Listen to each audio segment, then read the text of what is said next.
Kapodwan mane weche mag tuke eni jagoro mongirore migao mar arita kwe pacho kaen Laktar Omollo kod nyawadgi mane migao mar tuke Mwangi osingo ne oganda jo Kenya weche mag hikruok mag tuke mag AFCON maiga mar 2017 ka owacho kata ka giwacho ni tuke mag AFCON goendo ibiro tayo maber malich mokalo kalure kod gino magisomo e weche mag tuke mag CHAN ma biro konyo gi ahinya neno ni tuke mag AFCON goendo obiro tayo maber moloyo.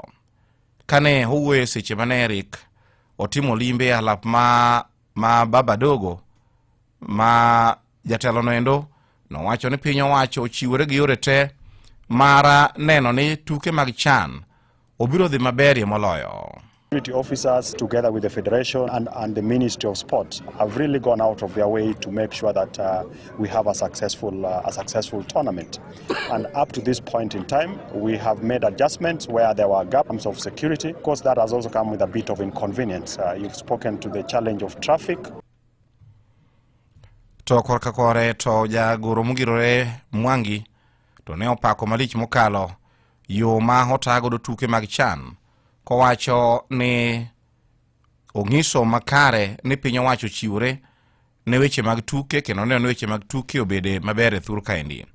Ne oyango ni moko kuom gige tuke ibro med keto mar mondo mi obedre rang'iny mamalo king'iyo godo weche mag tuke mag AFCON mabiro bedo higa mar 2017 noendo. In essence, for matters AFCON, we will be having two playing grounds. That is the Kasarani International Sports Complex. Nyayo will not, it will be a training ground. And that's why we are developing the Taranta Sports Complex, which is around 60% complete to date. And our expectation is that by December, it should be through.